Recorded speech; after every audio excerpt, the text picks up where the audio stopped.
Hare Krishna, Radhe Radhe everyone. I hope all of you are doing well. Today we are going to discuss about shloka number 37 and 38. Last we had discussed about shloka number 36 where Arjuna was in dilemma as to what to do because either he had to go with Sri Krishna or he had to go with the people that he considered his own. So knowing that he was in a tough place, Sri Krishna was the one to guide him to the right direction. Right now, today we will see what happens in shloka number 37 and 38.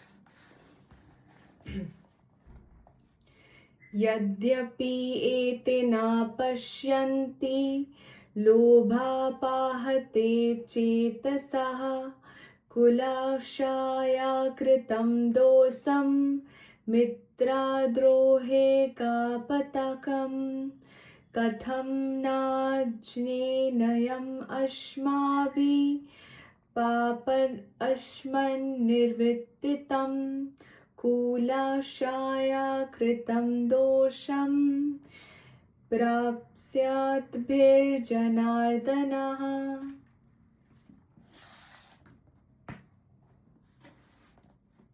Which means, हे जनार्दन, यद्यपि लोग से अभिभूत चित्त वाले ये लोग अपने परिवार को मारने या अपने मित्रों से द्रोह करने में कोई दोष नहीं देखते, किंतु हम लोग जो परिवार के विनष्ट करने में अपराध देख सकते हैं, ऐसे पाप कर्मों में क्यों प्रवृत्त हों?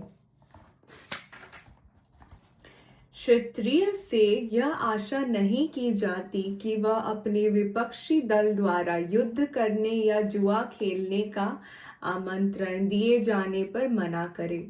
ऐसी अनिवार्यता में अर्जुन लड़ने से नकार नहीं सकता क्योंकि उसको दुर्योधन के दल ने ललकारा था.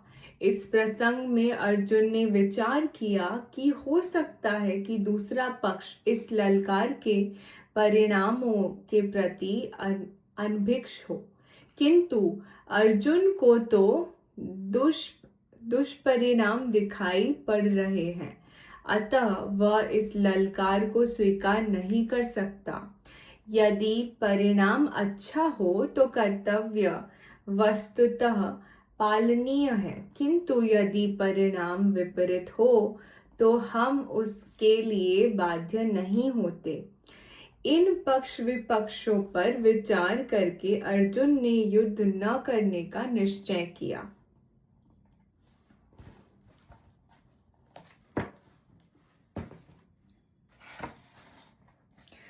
Arjun, even though these men who are overtaken by greed are ready to fight each other, this is what Arjun is saying.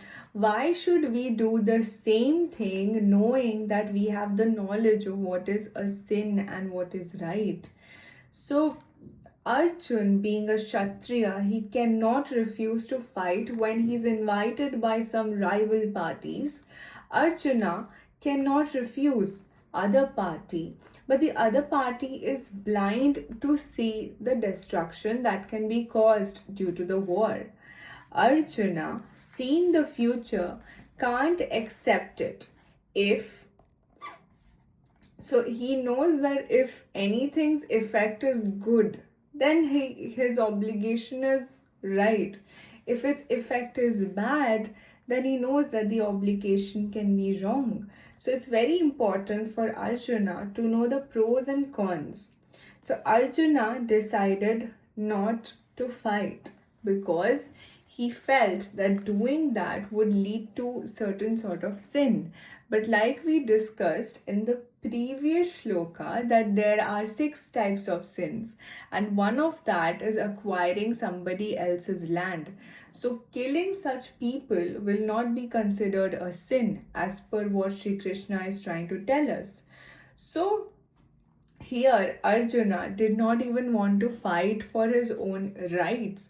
So it was extremely important for Sri Krishna to guide him in the right direction so that he knows that he should fight for what is right, and he should stand up for what actually is the truth instead of trying to mend his ways just for the peace. So, I hope all of you had a good learning today, and please share, like, and subscribe to my YouTube channel. And at the same time, please let me know your feedback if you would want me to explain it any further, or you would like to have certain stories involved in it so that it becomes easier for you to understand, and I can start incorporating that as well. And until then, take care of yourself, and tomorrow we'll be doing the next shloka. Till then, Radhe Radhe, Hare Krishna.